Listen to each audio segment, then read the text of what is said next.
Welcome to today's Explainer. We are taking our very first and honestly most exciting steps into the world of the Python programming language. Whether you are completely brand new to coding or you're just looking to add a really powerful new tool to your tool belt, you're in exactly the right place. We're going to break down the absolute foundational building blocks of Python today.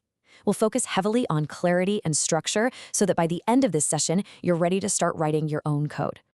I really want to start by framing exactly why we're doing this. Python isn't just a programming language. It's literally your first step into the world of creating technology, rather than just using it. I absolutely love this mindset shift.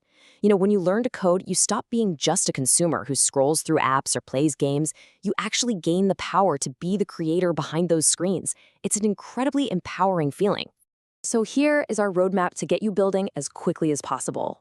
We'll start with a welcome to Python, dive into syntax and variables, cover core data types, explore inputs, outputs, and operators, and finally wrap up with your first programs. Let's kick things off with Section 1, Welcome to Python. Before we type a single line of code, we kind of need to understand what this tool actually is and why it's become so globally dominant in the tech world. Really, it all comes down to its incredible versatility. Python is not just for one specific niche. It's a high-level language driving massive sectors of modern tech. Right at the top, you've got machine learning and artificial intelligence, and Python is the undisputed king there. But it's also heavily used in data visualization, web development, making games, language development, and even SEO. It's popular because the syntax is so simple for beginners. But make no mistake, it's powerful enough to handle the advanced algorithmic problem-solving used by the biggest tech giants in the world. Okay, so practical question, where do you actually type this stuff? To run Python code, you need an environment. When you download Python, it comes with a basic editor called idle, which is great for quick little tests. But as you get more serious, I highly recommend grabbing a dedicated editor like VS Code or PyCharm. Now, if you don't want to install anything right this second, that is totally fine. You can use online, browser-based environments like Replit to start coding instantly. And later on, when you're ready to execute your file from a terminal, the magic command is just the word Python, followed by your file's name. Moving right along to Section 2, Syntax and Variables. What makes Python so brilliant for beginners is how incredibly clean it is compared to older programming languages. Basically, Python forces you to be neat. Instead of using confusing curly braces to group blocks of code together, Python just uses indentation. You just hit the tab key or use spaces. So it's visually organized by default. Also, you don't need to put semicolons at the end of every single line, which is a huge relief. Just keep one crucial thing in mind. Python is entirely case-sensitive. A capital A and a lowercase a mean two completely different things to the computer. All right, the very first concept you need to master is the variable. Think of a variable simply as a labeled storage box in your computer's memory used to hold a value. So if we want our program to remember a user's age, we create a variable, our box, we slap the label age on it, and we toss the number 17 inside. Whenever we need that number later on, we just ask the computer for the age box. Because variables are so fundamental, Python has a few strict but super easy to follow rules for naming them.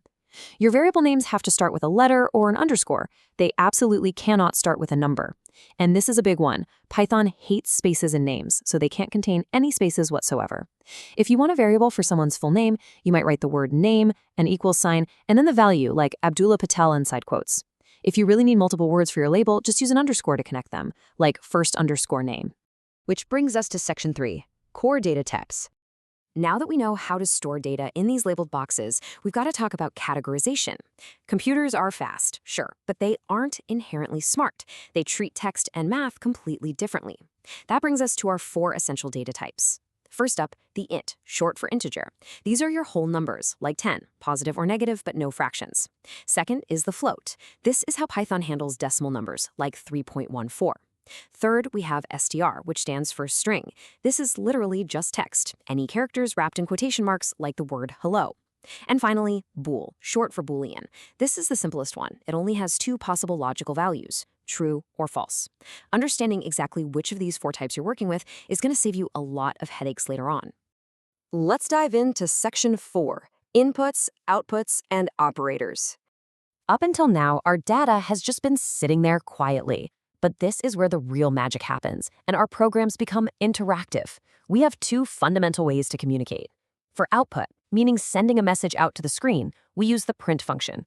If you write print, open parentheses, quotes, welcome to Python, the screen displays exactly that.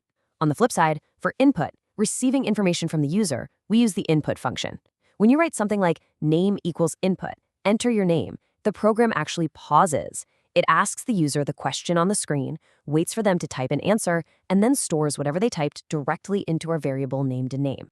Now listen up, because this is a really common trap for beginners. By default, that input function always assumes the user is typing a string, which is text. If you ask for their age and they type 17, Python sees it as the word 17, not the mathematical number 17. And if you try to do math with text, your program will absolutely crash. To fix this, we use a trick called typecasting. By wrapping the input function inside int, we literally force whatever the user types to instantly convert into a whole number integer. We can do the exact same thing with float for decimals, like if you were asking for a salary. Once we actually have our numbers, we need a way to manipulate them. Python equips you with a full mathematical tool belt. You've got your standard arithmetic operators, plus, minus, the asterisk for multiplication, and the / for division. But it goes a bit further, too. Double slashes for integer division, the percent sign for finding a remainder, and double asterisks for exponents. Below those are your comparison operators, which you'll use constantly when you need your program to make logical decisions. You check if two things are exactly equal using a double equal sign, not equal with an exclamation mark and an equals, along with your standard greater than or less than signs. And finally, section 5, your first programs. We've got the theory, we know our data types, and we have our inputs and outputs ready to go. Let's put it all together and build a working program, a simple calculator. This brilliantly shows how to think algorithmically. Step 1, we create a variable a. We ask the user for an input, and crucially, we use typecasting to make sure it's an integer. Step 2, we do the exact same thing for a second number and store it in variable b. Step 3, we process an output. We use our print function to display the word sum equals, and then we let Python use the arithmetic plus operator to just add a and b together on the fly. Input, process, output. That is the core heartbeat of programming. Let's look at another real-world setup. Say we want to calculate the area of a rectangle. The logic here is identical. First, we get the length from the user, but this time we cast it as a float, because, real-world measurements usually have decimals. Next, we get the width, also as a float. Then, in step 3, we create a brand new variable named area, and we assign it the value of length multiplied by width. Finally, we print out the result. See what we did there? We took raw inputs and transformed them into genuinely useful data. Now, watching me explain it is one thing, but actually typing it out yourself is where it really clicks. Based on the course materials, here are your day 1 practice tasks. Try writing a program that calculates someone's age from their birth year. Try using those arithmetic operators to convert Celsius to Fahrenheit. Ask user for their name, age, and city, and print out a nicely formatted personal info card. And lastly, challenge yourself to calculate the square and cube of a number. Literally, everything you need to solve these has been covered in our explainer today. To wrap up today's explainer, I want to leave you with a quick cliffhanger from the Day 1 challenge section just to test your new knowledge. Listen to this line of code carefully.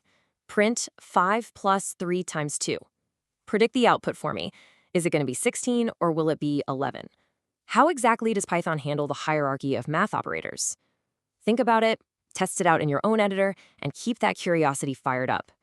You are officially on your way to becoming a programmer. Thanks so much for joining me on this explainer, and keep coding.